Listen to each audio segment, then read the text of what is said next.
Hey, how's it going out there? This is Two Birds, One Show. I'm DeeTer, that's my buddy Ricky. And welcome back to the show, David Dininger. How's it going, buddy? It's going great. It's going great. So we like to talk about craft beer and sports. We start off with a beer first, and we'll get into some sports. Then we'll go to our second beer, and we'll finish off with some sports. So you want to start us off, Ricky? Actually, going to kind of intermingle the two real quick. I know we're going to wait to talk about sports, but I went with this from Treehouse. It's called Orange Sting. That's for my Philadelphia Flyers, who stormed back and managed to get a point tonight. But I'll wait and save the sports talk. But so it's called Orange Sting from Treehouse. The nose is phenomenal. I always say the same thing with Treehouse. Yeah. Their home run hitters, the nose is phenomenal. It smells a lot like Julius. I'm getting a ton of orange and like an orange sorbet, like a creamy orange. It's just come on. That's not fair. Yeah. That's a next level beer. Like I said, orange sorbet is best I can say. A hoppy orange sorbet. It's fantastic. It's about Sorry, the lighting out here is not great. It looks like 8-point-something%. I want to say maybe 8% even. Also, real quick shout out. See my hoodie? Garage drinker. Garage drinker. Because I'm always in my garage doing the show. It's freezing. Shout out to Bonnie and Sue who got this for me. Two of the best people I've ever had the pleasure of knowing in my life. Their family. Two of the best human beings in the world. I always can count on them. Got my back, and much love to them, their fam, and thank you for the hoodie, awesome. Oh, that is such a cool shirt. That's really neat. Garage drinker. That's a new favorite. There's Bonnie right there. Awesome shirt, man. That's great. Yeah, thank you so much, Bonnie and Sue. It's fucking dope. I'm a huge fan. You guys are the best. Anybody that's just new to the show, Treehouse, they're out of Massachusetts. Great brewery. I'm going a little local here with Love Water Guns and Rainbows. Nice. Promoting Jersey beer with my little Tonewood glass, too. Beer for life. Jersey on nice Jersey. Citron Mosaic beer, man. You never go wrong with that, man. Nice. Any beers that you got there, David? Or, dry tonight? It's probably not a good show to be on. I haven't had a beer since wow. I'm gonna say that it was the night before the Chiefs Dolphins game in Kansas City. We had a wild card. Wow, man. Well, dude, that's awesome. You know what I mean? I really have much respect. I have much respect, man. I'm just happy to be back. You're back on the show, man. Last time was so much fun, and it's always so great to talk to you about sports, man. Yeah, honored to have you on. It's good to be here. So, I guess we'll just dive into some sports then. How about that? Let's do it. All right. Yeah. Speaking of which, I might as well piggyback and circle around to that nice Flyers. It wasn't a win, but we got a point in a game that I thought for sure after the second period, Austin Matthews started lighting it up with a hat trick. I said, oh man, I looked over my wife. I said, well, we're probably going to lose this game, but oh well. But no, this team just doesn't quit. There's no quit. Yeah. They're taking on Johnny Tortorella's persona. There's no die in this team. They're 4-1 in their last 5.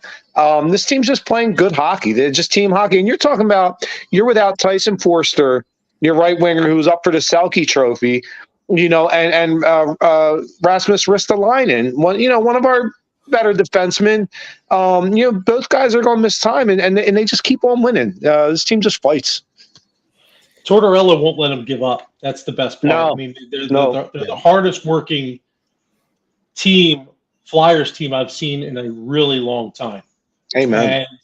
And if people haven't been to a game yet this year, we're lucky enough that I'm one of the camera guys there and shoot every home game. Nice. Oh wow! Come and see them because these guys play their butts off every single night, and it's just you have to admire the work ethic. They really come out and they play hard every night, and they're never out of it. They could have They could have folded up tonight down 3-1 with Matthews scoring the natural hat trick in the second, and they didn't. They fought back in the third, took it to overtime, and Toronto took advantage of a not a bad line change, but it just took advantage of a line change in overtime that cost them the game.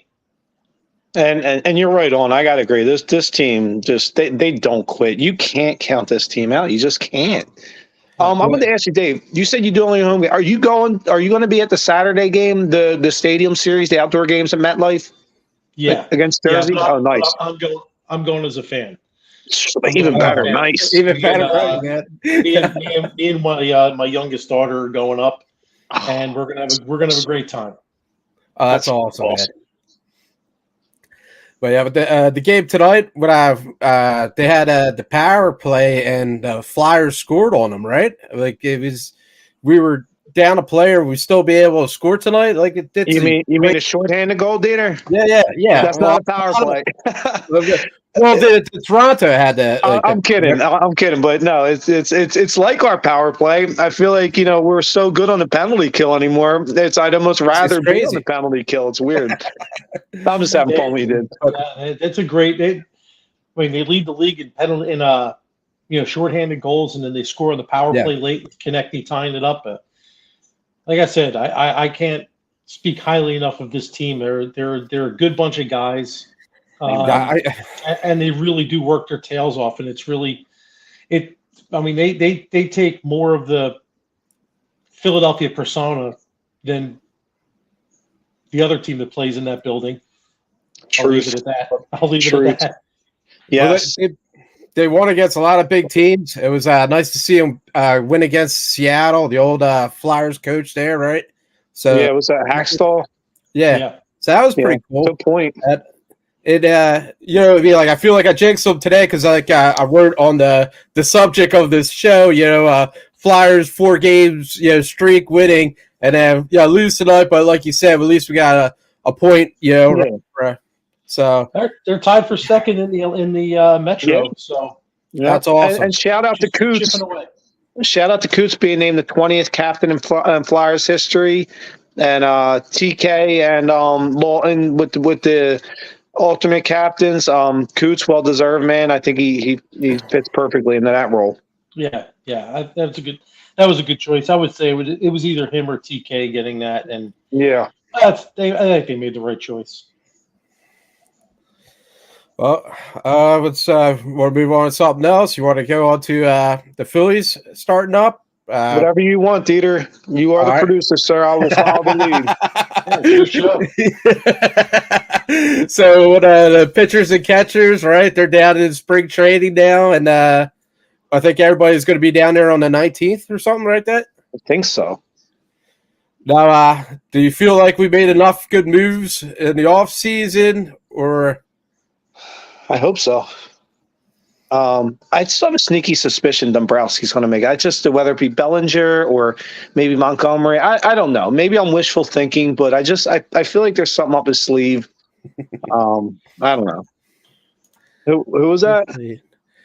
Red Dead Online Fun. Hopefully not the coach. All right. I guess he doesn't like the coach Topper. Oh, wow. Really? Huh. I don't know, man. I think he's good, man. I like Topper. I also am reading that they're working on an extension with Zach Wheeler, which is awesome. I mean, guy's a stud. He's a top 7 pitcher in the National League every year. One of the better, I feel like, free agent signings in Phillies history.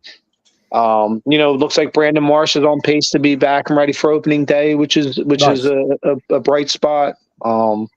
Great outfielder, always good to get on base. I like that kid, man. Speed, good team guy. A lot of character guys. He's kind of a spark plug. I definitely think we should focus on the pitching. So if we could get Zach back and have him in the lineup, that'd be great. I feel like last year that was our downfall, not having pitching, and it would be nice to have a closer, that we can really count on. But and I agree, and good point, because I do feel like Craig Kimbrell is a huge reason we lost that Arizona series. But I will say this, and maybe because of the Kimbrell 2 blown saves kind of deflated the team, but I do feel like the bats kind of went dead, in the end. But maybe one relates to the other. I think that a lot of times I've never seen a team like the Phillies that you either have everybody's hot at one time or everybody's cold at one time. And if you could just kind of find that medium. Yeah, I think you're right. Where, okay, Harper might be cold, but Turner's hot. Or Castellanos is cold, but Harper's hot. And if you could just find that rhythm to where you're not all cold at the same time. And I agree. How many times last year did we see them, have 15 runs or 15 hits, score 10 runs, and the next day they get one hit? Yeah, you're right. That's a great point. And I think they're going to make one more move. I think one more move is in the works, but we'll see. You think it's a bat or an arm? I don't know. The problem now is all these guys out there now are, everybody out there now, it's a free agent, it's all Boris guys. And yeah, that's a good point. And he's probably the worst thing to happen to baseball in a long time. And I don't think that Harper's not looking for a contract. Harper's very happy with what he's got. It's Boris making this. Of course. Think of he wants an extension. He wants to be paid. That Harper's not saying that. That's all his agent saying it. So I couldn't agree more. And I can't stand Boris, along with many agents in sports. I mean, I know it's their job to be weasels, but I can't stand it. Yep. Yeah. And well, he's good at what he does. I hear you. Well, I mean, look what we produced. Yeah, I mean, we went to the World Series, we went to the playoffs. I mean, hopefully this year, man, we just dialed in and I don't think they're far away. I mean, think about it. 2 years ago, we're 2 games away from a world championship. This year, we're 4 games away from world championship. We're not far away. We're knocking at the door. Now we just need to bust through it. And sometimes the first one, as they say, is the hardest one to win. But I'm not counting this team out by any means. I still think they're the top in the National League. Along with the Braves and a couple other teams, Dodgers, to really make an appearance in the World Series. So. Right. I mean, and that's the thing with the extra playoff spots now. You don't have to, right. If the Braves want to get out to a 10-game, go ahead, let them. It doesn't matter. I mean, as you can see, it doesn't matter. Home field advantage in the baseball playoffs don't mean anything. You saw what the Phillies did last year to the Braves, and 2 years in a row. Yeah. So, I mean, just get to the dance. That's all you Amen. do. What's what I always say? Get me to dance. I'll find someone to dance with. Play consistent. Get to the dance. And let's see what happens. Yeah, we felt more preseason. We were all the dogs. Yeah, I mean, well, the last 2 seasons were so much fun, but I think they had too much fun. Yeah, they're boring enough. You know what? And DeeTer, I heard them talking about that this morning. Is that really a thing, though? Because I feel like any chance you get to celebrate, you should. Baseball's a long season. I mean, if you get any chance to celebrate, you should not. I don't think that had anything to do with. I don't think they were hungover because there was days in between. And, right.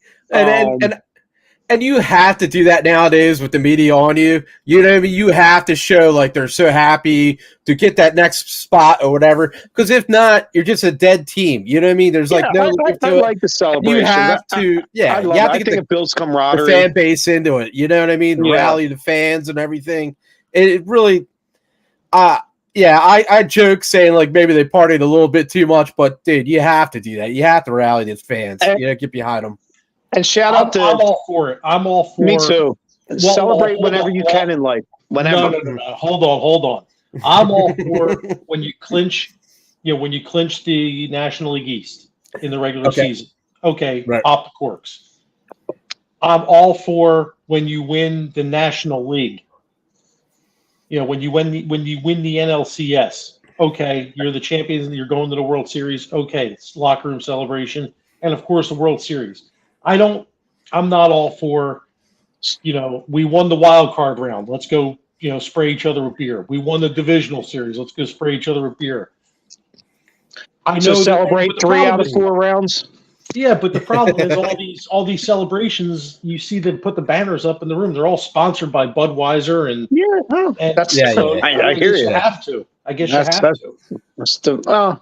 I don't know. I see your point. I see both your guys' points. I'm always of the ilk of in life, anything in life, if you have the chance to celebrate, take it, because life's going to hand you plenty of chances to not celebrate. So, and ain't nobody telling you not to do that, So if I have a chance, if you have a chance to be happy and celebrate, fucking dive on that shit.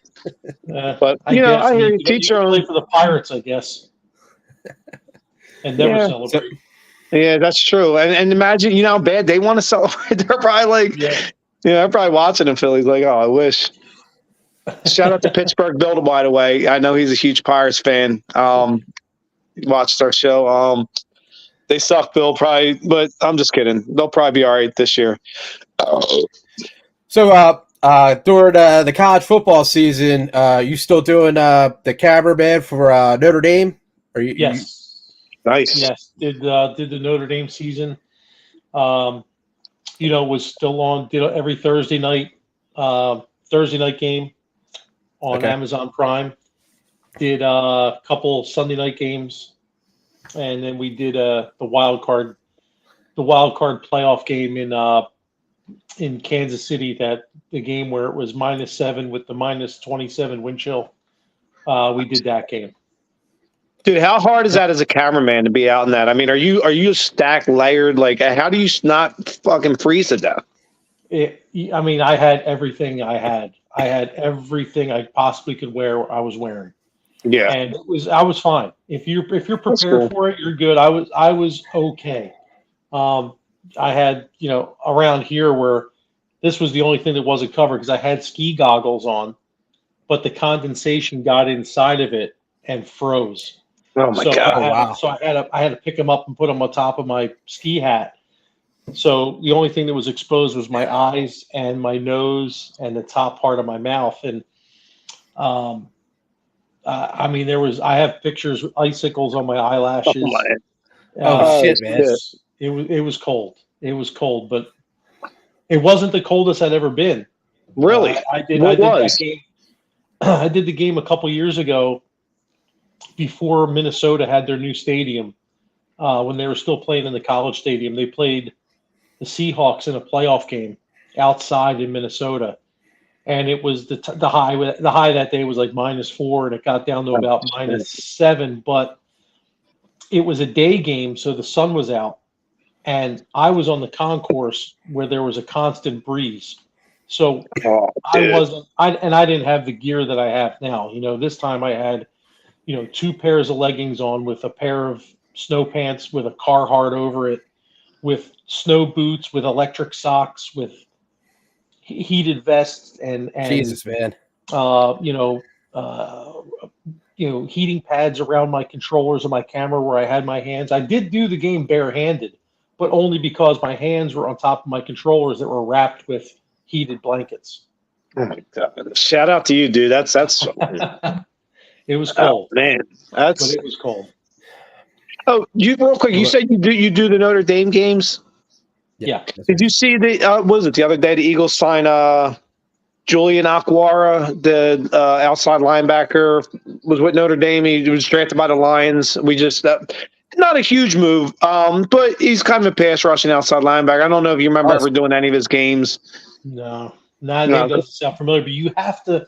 The Eagles have got to get middle linebackers. You saw how far that took San Francisco. You saw what the linebacker position does for the Chiefs. Agreed. You need linebackers. You can't just worry about the up front, and you can't worry about the secondary. You need somebody to fill the middle. I agree. Howie's got to stop ignoring that position. I agree 100%, man. Great point. Well, dude, Notre Dame had a pretty good season this year, right? I mean, they were doing all right. Their quarterback, the older guy or something like that. That dude's a player, man. That dude's a player. Yeah. I wouldn't mind seeing the Eagles. Is he going into NFL or anybody? Yeah. Oh, I think so. He's going.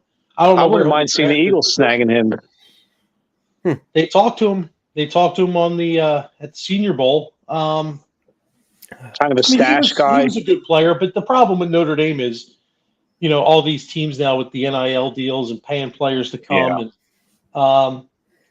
And, I don't know how much it still goes into it, but you still have to pass, entrance exams and you have to have a certain GPA to get into Notre Dame.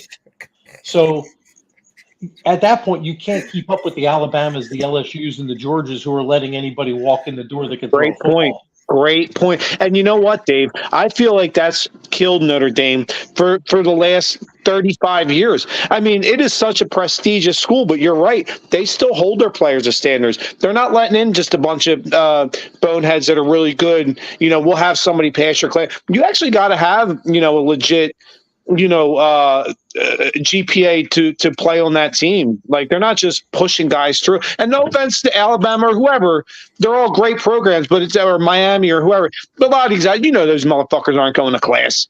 You know damn right well.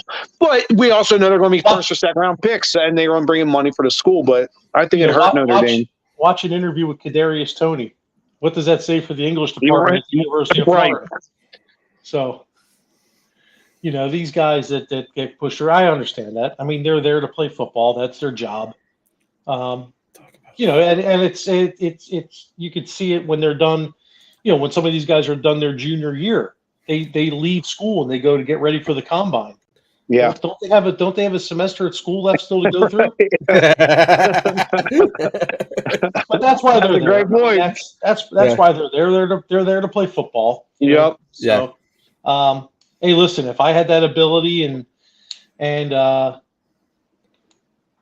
don't begrudge those guys for anything when they're getting not at all. They're there for a reason, and I wish I was able to be there for a reason like that. But I wasn't quite good enough. Listen, I agree. I never fault the athlete, because it's like you're there. It's almost like if you're going to school to be an electrician and you're such a great electrician, this big company's like, oh, we're going to bring you on before you finish at wherever. And of course, and nobody's going to say, word about a great job, you know, for the same for the athletes, man. If you're that good and, you know, you're there for that reason to get to that next level. And I agree. Yeah, everybody knows that. Yeah, I love watching college football, and I've been watching college wrestling, Friday night fights on the Big Ten network. Oh man, Penn State, country. Penn State's like #1, and they were wrestling Iowa State last Friday. Oh my god, dude, it was a battle, and it's so crazy now because, like, you know, wrestling in high school, you run to the mat, you wrestle. Now they got like flames going out. It's almost like a little bit of like WWE-ish. It's crazy, man. Yeah. Peter, let me ask you, as a big college wrestling fan, do you feel like Big Ten wrestling's the best in the almost like the SEC of football that are in college football? Is Big Ten that for wrestling? Yeah, you got Iowa Hawkeyes are huge wrestling. I think Nebraska is huge. Rutgers is pretty decent, or is Penn State's really good too, right? And Penn State's #1, man. Penn State's nice. #1.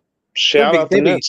They were killing it last year too. Yeah, my brother is a big wrestler, wrestled in high school, so we go over there and drink a beer and watch it Friday night. It's pretty neat. Check it out. It's like 8:00 on the Big Ten Network, man. It's pretty cool. I'm going to check it out. That's awesome. Thank you for the info. That's fucking awesome. How's Michigan in wrestling? You know, I'm a big Michigan fan. I'll be honest, I don't know much about the wrestling. Too, are they good? Yeah. Nice. Well, any like, Ohio State, we know that. I'm not an Ohio State guy. my best friend's a big Ohio State guy, man. So how ironic is this? Ryan Day's assistant is now Chip Kelly. When Chip Kelly was in Philly, his assistant was Ryan Day. Wow. Yeah, right. Never thought about that. That's pretty wild. Well, something's happening at Oregon. You don't leave a head coaching job to go be an offensive coordinator somewhere unless the NCAA's knock on your door with great point. Here's your sanctions we're giving you. Yeah, good point. Why would you leave? I mean, they're getting ready to jump into the Big Ten next season, and he leaves a head coaching job in the Big Ten to go become an OC. Something's rotten in Denmark. Yeah, Chip should be arrested for murdering our team back then. What is it? You got to read these. I can't see these. Chip should be arrested for murdering our team back then. He's right. And I'll tell you this, DeeTer, I don't know if you remember, but I was not a Chip Kelly fan when they hired him. And I know, and then listen, I fell for it. The Fool's Gold when he came out and they lit it up against Washington. I was like, oh, wow, maybe it's something different. But I should have realized the NFL will catch up to you real quick. And they did. Yeah. And it feels like almost a Mickey Mouse kind of gimmick offense. I don't know. He's a great offensive mind. I don't want to bury the guy. I'm just glad he's not here anymore. The guy seemed like a real fucking douchebag. Sorry. I know I'm trying to watch the language. I'm sorry. Yeah. Well, yeah. Dude, he got in our team, man. He got. He did. He traded Deshaun and Shady, who both might end up in the Hall of Fame. Yeah, and it was like, he brought that college mentality to the NFL. It's like, you should be playing this or that. If you're a star football player, you can play wherever you want, man. You can't treat them guys the same as the college guys. Oh, be in bed by 8:30. What? Right. Yeah. I don't know. Yeah. I mean, having these guys weigh in every day and wear sleep monitors and right. They're grown men. Yeah. Right. You can't tell them what to do. Right. They're making more than he is. A lot of them, Yeah. Yeah. So I hear you, and Dave, I think you're making a great point. Something's about to happen to you. You say that's why he dipped out of there to go be an assistant to his former assistant. Something's coming down. So, or if they go and get waxed again by Michigan, maybe they'll fire Day and hire Chip Kelly. Yeah, great point. He may be looking a little bit ahead. That's a good point too, sir. That is a great point. And guess what? They are going to get waxed by Michigan again. So get ready, Ohio State. Chip Kelly's your next head coach. Napoleon himself.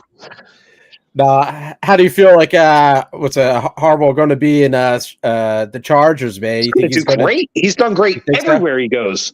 Yeah, he comes from the football lineage.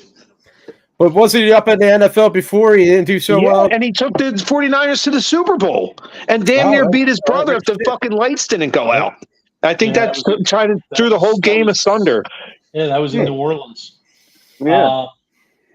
I remember that game. I think he'll do good. I think the Chargers are that team that was a coach and I mean, their defense is good. Their offense is good. Herbert getting hurt this year hurt them. I think the Chargers are going to be right there next year. I really do. I dare my bold prediction. I know it's February, and I'll flip flop 87 times on everything I say from now to then. But I think the Chargers win that division and dethrone the Chiefs and give them their first non-division win. And since Andy's been there, because you still have Austin Eckler, stud. Justin Herbert's a stud young quarterback. Has already, I think, passed for 5,000 yards once in this league. I think the future's bright. Jim Harbaugh, everywhere he's gone, as flourished even when he started San Diego in college, and then going to San Fran, taking them to the Super Bowl, and going to Michigan and winning a national title there. I mean, the guy's a great head coach. I mean, his dad was his brother. It's just it's in their blood. They're like the Sanders of football, like Deion and his son. Yeah, I think they're going to. I think that AFC West is going to be really good next year. I think the Chiefs, their time's not up, but their time's up, I think, as a division winner. I think they're finally going to break that. Real quick, too, shout out and thoughts and prayers to everybody at the Kansas City parade where some fucking asshole opened fire on people. Christ, much love and thoughts and prayers to everybody out there, man. That's horrible. That should never happen. You should never have to worry about going to celebrate your team's win and some stupid shit like that. Thoughts and prayers. God bless to everybody involved. Did you see what happened? I read. It wasn't anybody just shooting into the crowd. It was four guys. It was four guys in a dispute that started shooting at each other and didn't hit each other. They hit everybody around them. Oh my God! That's horrifying. Yeah, this wasn't some moron on top of right. It did right, and they were juveniles, right? Yeah, it was just they were just. I think they were under 18. These fucking boneheads. Yeah. And they ran into each other and just pulled their guns and started shooting. There's so much I want to say. I don't want to put our show on that platform because there's so much I want. But I will say this: thoughts and prayers to everybody injured or lost anybody or just trying to. Your thoughts and prayers to all you. God bless. And I hope we never have to see anything like that ever again. That's the one dude tackled one of the shooters or something like that, man. So that's a really heroic. Well, did you see this thing where Andy Reid was consoling the one person? Like Andy's like, hey, he's like, I mean, that's why I love Andy. I wish he would have won a Super Bowl here, but I hear things like that where Andy, he's consoling somebody and just breathe, It's okay, it's going to be all right. I mean, much love, kid. God, you can't not love Andy. Even though he beat us in the Super Bowl and didn't win us one. Yeah. I'm not bitter. He's a great guy, man. It just he is. When he was here, we just didn't get anything out of him, man. Like his personality. He's the winningest coach in Eagles history. Yeah, but what I'm saying is like at the end of the game, when they would talk to him, he'd just be like, "Yeah, we got to do better next time." You know what I mean? Like being said, didn't people bury Nick Sirianni for saying too much and Andy not saying nothing? That's, I think, sometimes a problem with this fam. Fuck. Like, I'm mad at you because you don't talk enough, but now I'm mad at you because you say too much. During this football season, I just want to vent. I got a quick Ricky rant. Real quick. And it wasn't because of this, but I'll say this. People I listen to all year say when the Eagles are 11-1, they're winning ugly. They're not beating anybody. And I don't mean this literally, but the football guy said, oh, you don't like to win ugly? I'm going to show you what it's like to lose ugly. Watch this fucking claps. Hold my beer. So, listen, Eagles fans, all of us, you can't bitch and moan for everything. You can't be damned if you do and damned if you don't. No, Andy don't talk enough. Nick talks too much. We're winning ugly. No, we're losing ugly. We hate you. We love you, but we hate you. Like, you can't. I'm sorry. Rick rant. It's over.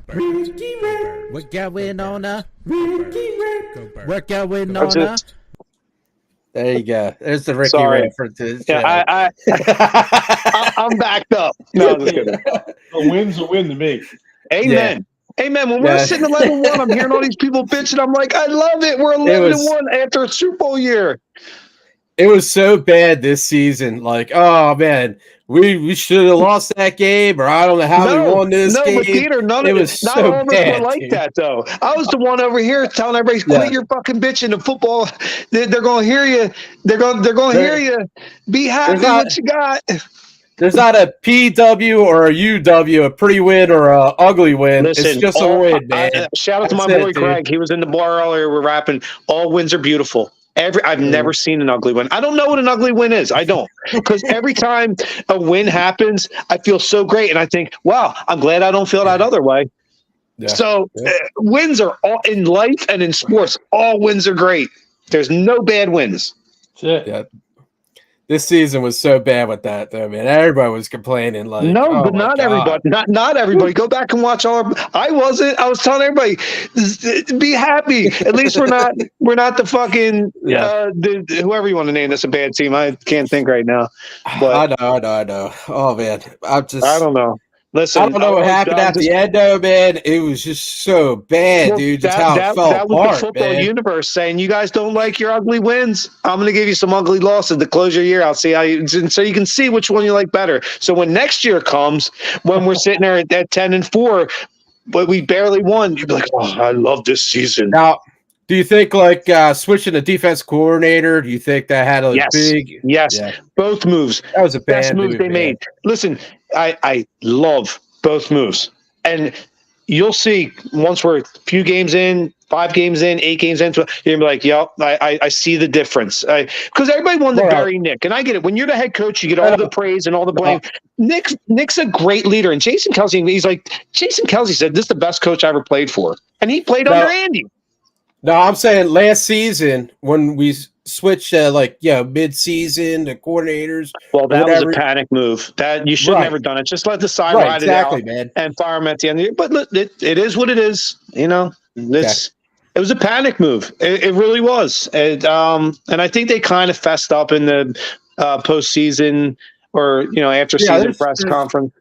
There's nothing you could have done. You know, you can't step in a coordinator mid-season and be like, hey. Well, let me ask you something. When something, and Dave too, when something like that goes down too, and I get it. I know the higher up you rank, you get blame or praise. But I think I was watching those last 6, 7, 8 games, and I'm like, yeah, maybe some of this is on the D coordinator or O coordinator, but like, damn, you guys are pros. You know how to tackle. I watch guys making business decisions over and over again. I can't put that on the coaches, man. Like I saw a lot of guys quit, man, and that I can't stand for it. I saw guys just didn't care.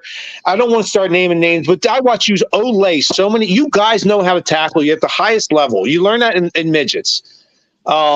So I can't put that on the coaches. I'm glad both the coordinators are gone, but some of the shit I saw, I'm like, this is soft and weak, and it's disgusting. That tackle was so bad. I think the offensive coordinator had to be changed. Agreed. There was no rhythm. There was no creativity. There was no flow. There were too many 3 and outs. There were too many, third and 10 or 3rd and 12, and you're running a bubble screen. You're running screens, or something just wasn't right. And you're right. To get I don't think Brian Johnson was qualified for the job he had. He got bumped up because he was the quarterback coach. He knew Jalen. Right, he had a relationship with him, so maybe it was a look. We'll try this out for a year. Yeah, we'll give you a favor. Didn't work. They got a guy in there that's a true offensive coordinator now that probably has some creativity, and we'll see where it goes. But the guys worked with really, really good quarterbacks. He's worked with Prescott. He's worked with Herbert. So let's see where it goes. And Dave, I agree too. And I wanted to, I don't know if it was a show or two ago when he first got hired, and a couple other people I talked to on a regular basis, Bond and them. I said when they first hired him, I said, I'm going to wait and before I put an opinion out. Vic Fangio was like, I like the hire. He's a lifer. There's nothing he hasn't seen or done or know. So I like that. I get that hire. And I was like, I'm going to reserve judgment on Kellen Moore. So I did my homework. And I looked into it. I'm like, number one, the 3 years or 4 years or whatever he was in Dallas, I remember him hanging like 45 on us every fucking time we played. So number one, I'm glad he's not doing that to us anymore. Two, he knows the ins and outs of Dallas, so that's a really good thing too. So that's going to help me play. Not only that, but look at in 2022, his last year in Dallas, his quarterback was number 1 in the league against the blitz. What killed Jalen Hurts this year? The guy couldn't read a blitz. He couldn't read a blitz. And I think Kellen Moore is going to take Jalen Hurts from being where, look, Jalen, we know you're a great athlete. Now I need you to be the smartest guy on the field. I need you to be cerebral and dissect the defense in the 3.5, 4.5. And I think Kellen Moore is going to help that a lot. I really do. I think so. I think also they need to if he doesn't see anything right away, he's got to do what he did last year, which was tuck it and go. Now, I know he was hurt this year, so it's probably hard for him to do that because we all know there was something wrong with him this year. Yeah, something was going on. Season hurt. So, get some rest, get whatever he needs done to his knee done. Come back next year and don't think about that stuff. If you don't see what you got and there's an opening, just take it. Just go for it. Even if it's a 4-yard scamper, you give me 4.5 yards, get out of bounds, and let's live the fight on 2nd and 6. Exactly. And another thing I want to say too, I like a lot that Kellen Moore lines his quarterbacks under center a lot, and he does a lot of pre-snap motion, kind of gives the defenses a different look, starts to confuse them a little bit. I don't think we saw enough of that this year. Listen, Jalen, I know you can run out the quarterback and that college-style offense, but get under center, man, and especially on run plays. I'd rather my running back not be 9 yards in the backfield to get me 3 yards, because now you have to go fucking 12 yards to get me fucking 3 yards. Yeah, I never get the guys under center and just fucking pound the rock. Yeah, third and 1, 3rd and 2, and shotgun. I'm like, what the? I mean, how many times other than tush pushes? When was he under center? Was he ever? Never. I mean, I can count on one hand the times I remember. And so just to circle back, I love this Kellen Moore hire. I really do. And I think too many shotgun formation team. Yeah, they became predictable. Yeah. Good point. Yeah. I don't know who was that. It's Red Dead Online. I think it's our buddy Joe. Well, Joe, good point, man. Great point. What was it? It's Dave's buddy Joe DiDicola. The legend himself. Yeah, just a ball breaker, man. Because I told him we were going to do the show tonight, and his favorite game is Red Dead Redemption. So You should have him on as a guest one time. I tried to, man. He knows his sports. He's big on the Phillies, man. That's why he was giving crap about Topper. You don't like him for some reason. I think Topper's a great coach, man. Well, listen, though, DeeTer, there was a lot of people here that didn't like Andy when he was here. I mean, remember the fire Andy chants in the crowd towards the end there, and now I hear, listen, that's but that goes back, like I was saying, man. I think Andy's personality at the Chiefs is totally different than what he was in here, man. So let me ask you, do you think he learned here and said, I gotta change, maybe? It's almost like having a whatever, I don't know, a second marriage or whatever. You get a second chance, like, okay, I see what I did wrong here where I fucked up, but don't let me do that there. You know what I mean? You know what I think killed him here? And I'll shout out to Bonnie. Me and her were talking about earlier. I think here with Donovan, he refused to tailor his offense around Donovan, and Moore said, Donovan, do it my way. It's my way or the highway. And all the quarterback, where now he got an offense with Pat Mahomes, and he said, I'm going to tailor it around your strengths and make it work for you as opposed to make you work my offense work. I don't know. Yeah, I mean, we also has Mahomes. You know what I mean? That's what I'm saying. But I think he tailors that offense around Mahomes. I think he plays it to his strengths. I mean, that is the perfect offense for him now. He's gotten some great players on that team. Travis Kelce's doing a killer job, dude. And I thought, man, this Super Bowl was going to be great. Have two of the best. Yeah, it was. Yeah, two of the best tight ends, Kittle versus Kelce, man. Like the Red Cowboys lost. Yeah. I'm looking at you, San Fran, when I say that shit. You're the fucking Cowboys of the West Coast. Can't stand you. Fucking crybabies. I wasn't sad to see them lose. Me neither. I'm tired of that act. I'm tired of that act. Yeah. Fucking crybabies. The whole thing was, we would have won last year if Purdy didn't. I mean, come on. I mean, he didn't get hit. It wasn't a cheap shot. It was a clean hit. It was a clean hit. You know what it was? You tried to line a tight end up to block fucking Hassan Reddick, and he ate him for lunch and beat your quarterback down. That was just a freak injury. Yes, right.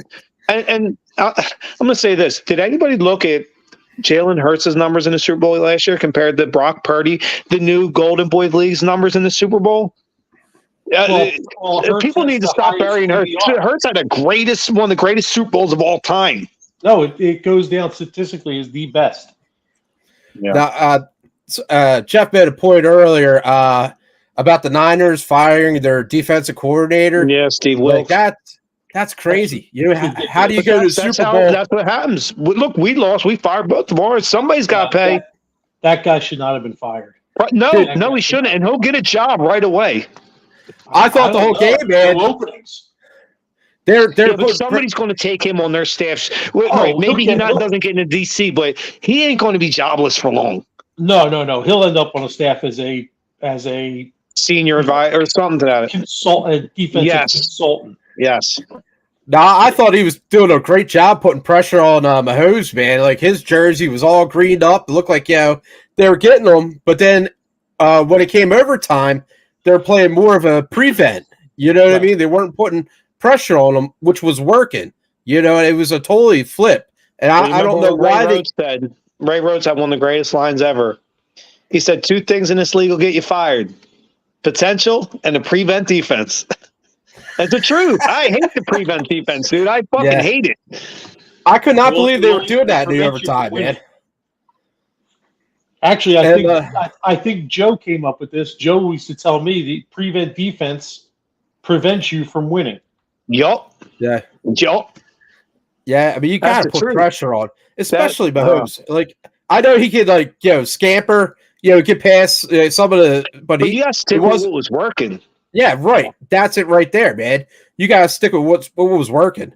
And if it ain't broke, don't fix it, man. And that's what the prevent. You know what the prevent defense is? It's the anxiety of defense. It's like, well, everything's working real good, but I don't know. What if it goes wrong? Just stick with what got you there, man. Yeah. You dance with who brought you.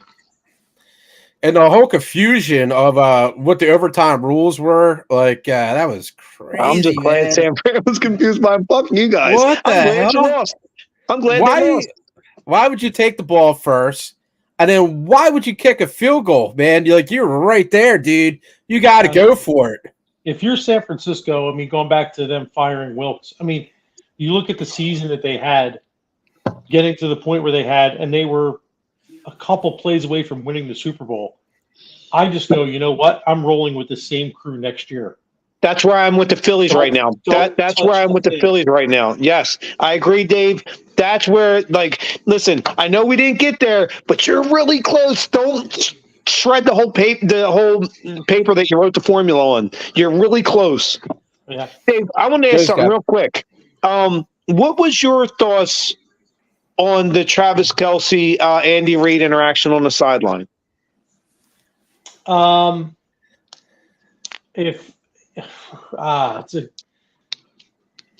don't know. It looked really disrespectful to me. Yeah. I think if he does that to another coach, first of all, Andy Reid's going to go down as one of the top 3 coaches in NFL history. Amen. And you almost knock him over. Guy's 70 years old. I think if it wasn't the Super Bowl, I think Kelce would have never seen the field again. Agreed. But if you look at the end of the game, Andy jumps on one of the guys on the ground. You know what I mean? Like Travis didn't. What does that? No, I don't. Travis didn't hurt him. He didn't mean to hurt him. You can't do that. I get that. Unacceptable. That's unacceptable. I get that. The guy's passionate, and Andy brought him up in this team. You know what I mean? He's been his coach this whole time. I think they have a close relationship. Even more reason why you should be respectful of the man. Yeah, exactly. I'm not saying what he did was right, but I'm not gonna I don't know, man, kill the guy over this thing. In all Andy's years here in Kansas City, have you ever seen anybody else do that to him? No, it would never happen. No, it would never happen in Philly. Or in Kansas City, right? Yeah. What would happen if Gronkowski did that to Belichick? Oh, kidding me? He's gone. Yeah. Cut slip. I'm making an example. I'm setting precedents. What if Laporta does that to Dan Campbell? Do you see Dan Campbell's comment after that? No, I didn't. He came out. I don't know if you're on Facebook. If you are, DeeTer, take it from my page. He said, now I'm paraphrasing, but he basically said, I wish that punk ass motherfucker would have did it to me. I would have whipped his ass so bad. I'll send him back up to Taylor Swift. And I was like, yes, this dude fucking gets it. That dude. Let me ask you, do you think Travis Kelce would have did that to him? Nope. You know why? Because it was a bully move. Andy Reid's 70 years fucking old. Show some fucking respect, man. But Andy right after it happened, or my grandpa on the sideline, and be like, I'm this motherfucker. After it happened, Andy fucking addressed the situation. You know what I mean? Because he's a class act and he's a leader. I know. I don't want to make it hate Travis. I'm just disappointed. Right. It's not a good look, and it ain't good that he did that. But I mean, on the biggest stage in front of the world, you embarrassed the man. Right. But you cannot say that football is not a passionate sport. That's not what I'm saying. That's not what I'm saying. You can't have you're right. one without the other, once you put your hands on somebody, it's a whole different thing. I don't think he really pushed him. You know what I mean? I think he grabbed him up by the arm, like he was disciplining his teenage son for acting out like a punk. I don't know. Okay. All right. You guys. Yeah. I mean, I don't like the thing that he did, but I mean, I'm not gonna drag the dude across the coals. No, listen. I forgive him. I don't hate him, but I'm just fucking disappointed. Yeah. Andy's got back-to-back Super Bowls. You know what I mean? How many 3 in 5 years? How many people could say that? None. And think about it. He's not far from the Shula's all-time win record, I think, right? I mean, he coaches another 5 years. I think he probably breaks it. He's winning double-digit games like it's going out of style. Yeah, it's crazy, dude. He's the Bill Belichick of now. Let me see. Wish he was still here. Just kidding. I love you, Nick Sirianni. Now, I mean, I don't like Mahomes. I hate his personality, but the kid is a player. He's just man. a winner, dude. He's a winner. You can't kill him. The Chiefs and Mahomes are the horror movies of the 80s. They're the Freddy Kruegers, the Michael Myers, the Jason Voorhees. You think they're dead, but they ain't. They just keep coming back. Andy Reid is 70 wins behind Shula. Okay, so 70 wins. He averages 10 wins a year.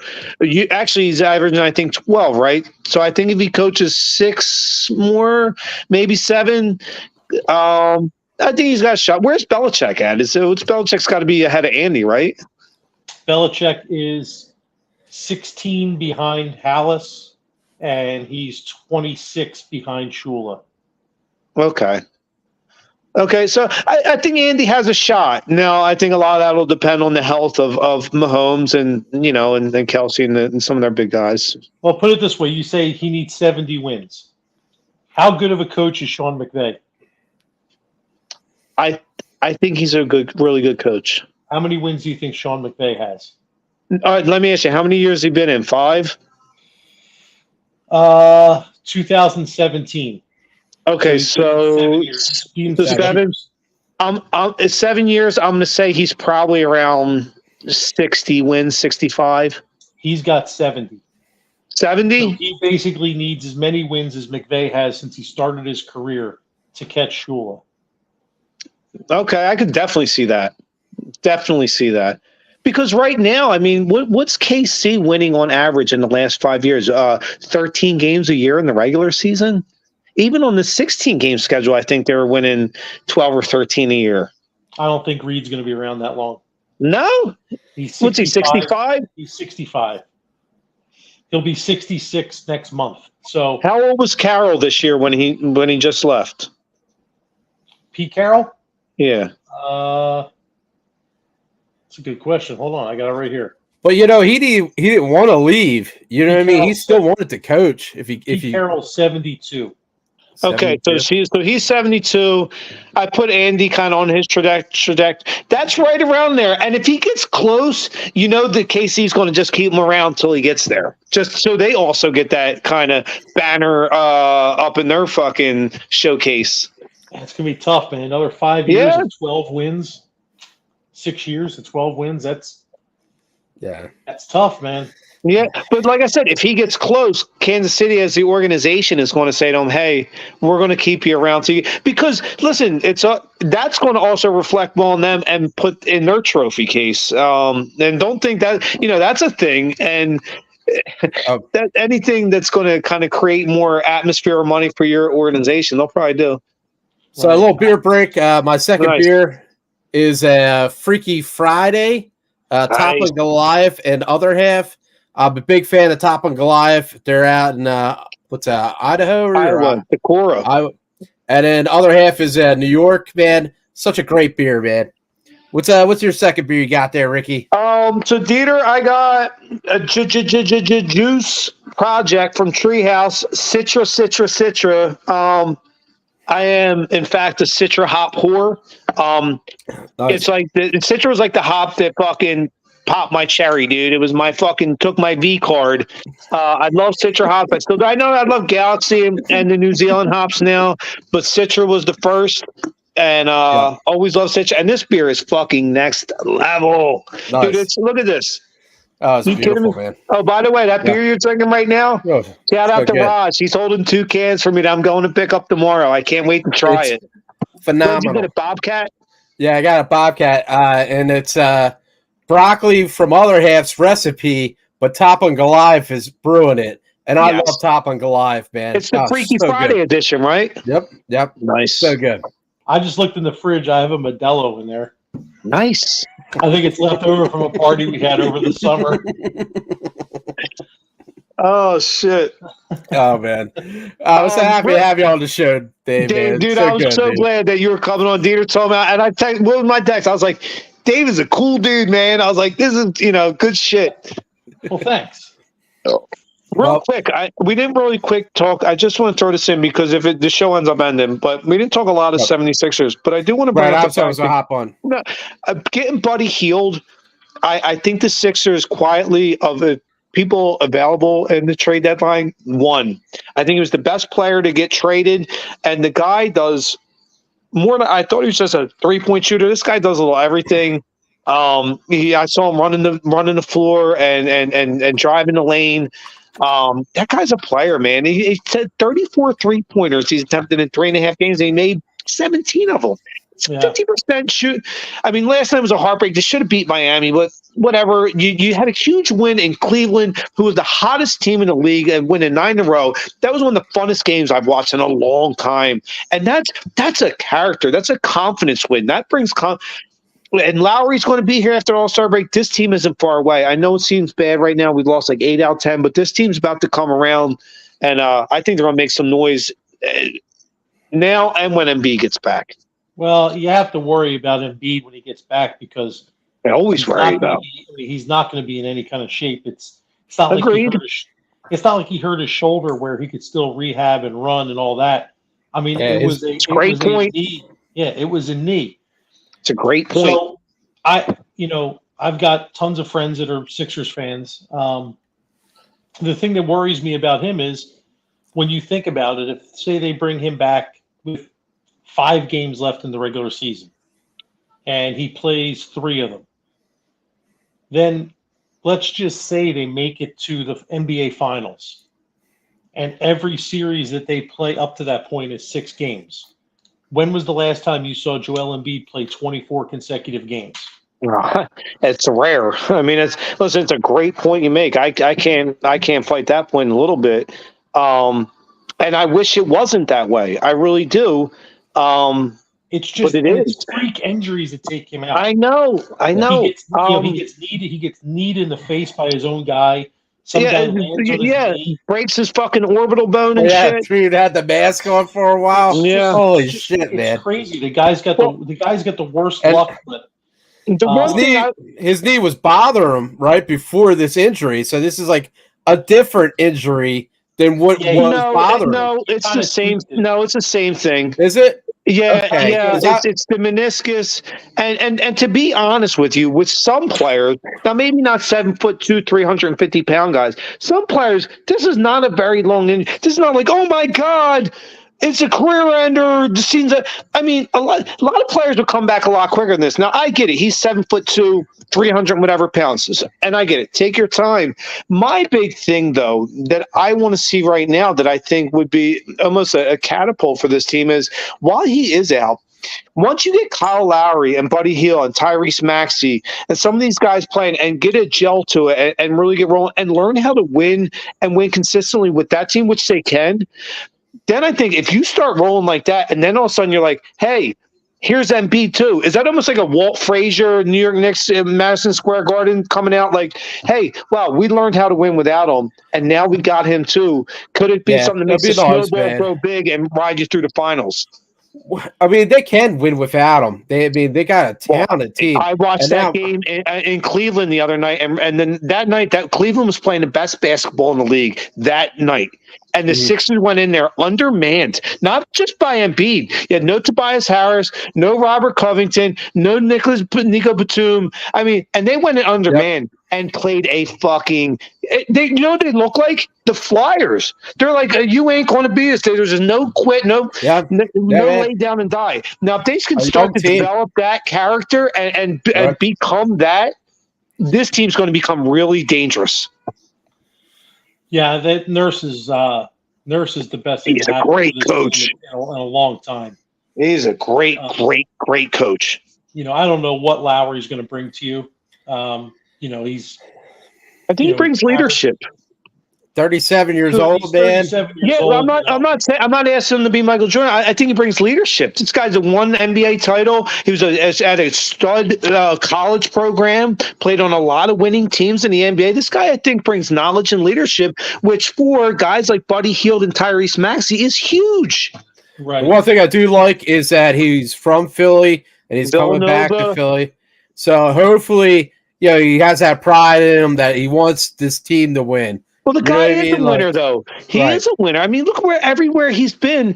Like, right, I'm not asking Kyle Lowry to come in and score me 21 points a game and dish 14 dimes. Come in and give me leadership. Give me a floor general that's just going to come out there and be my quarterback. That's really, be a game manager. And I think he is that. And I think he's been in so many winning programs. I think that's just who he is. And I think it's a great addition. He's only played in 37 games this year. Right. And listen, if anybody's expecting him to come in and be an offensive juggernaut, that's not what's going to happen. He's just going to come in and help be a leader. Right. What I thought was kind of weird. Why was he going to the Hornets? Like, what was that about? That's the NBA with buyouts and expiring contracts. Dude, the NBA is so intertwined with the reason why guys end up certain places. I mean, you have to really get in and dissect the way the salary cap works and expiring contracts and buyouts and this, that, and the third. So, yeah, you got to look at a lot of that. And the NBA is fucking weird like that. It's the only league that is that intertwined and interwebbed like that. I don't understand. I don't understand some of the stuff that they do. Me too. With buyouts, and then a guy gets traded, and then he's immediately released, but he can't go back to the team that traded him, and then you can you can sign your own guys to over the salary cap. Right. Yeah. What is that called? The Larry Bird rule? Yeah, but you can't sign a free agent, and I don't understand the rules of the NBA. Agreed, David. I shoot all the Sixers games, but I really don't follow the rules. I'm with you, brother. I know exactly what you mean. It's so fucking intertwined, and it's like a spider web, the fucking NBA. Salary cap and circumvention. Well, we hit that hour mark. You guys want to hit anything else? Well, real quick, I don't think we brought up, or maybe we didn't. I forgot. Maybe I drank too much cannabis water. Did we bring up the whole Hassan Reddick thing? Where the front office kind of said, okay, we're allowing you to seek out your own trade. And then he comes out, he's like, dude, no.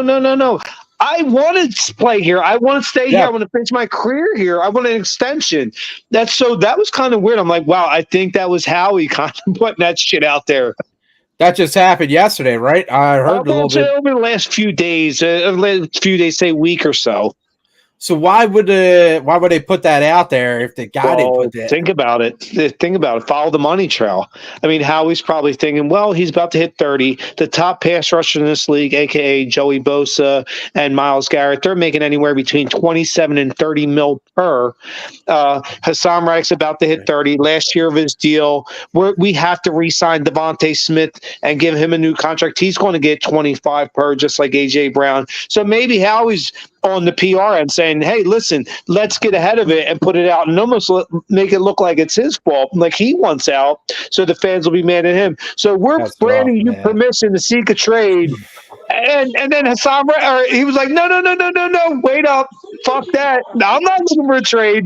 I want to stay here. So I love that he did that. He called Howie out. He's like, he out-snaked the snake.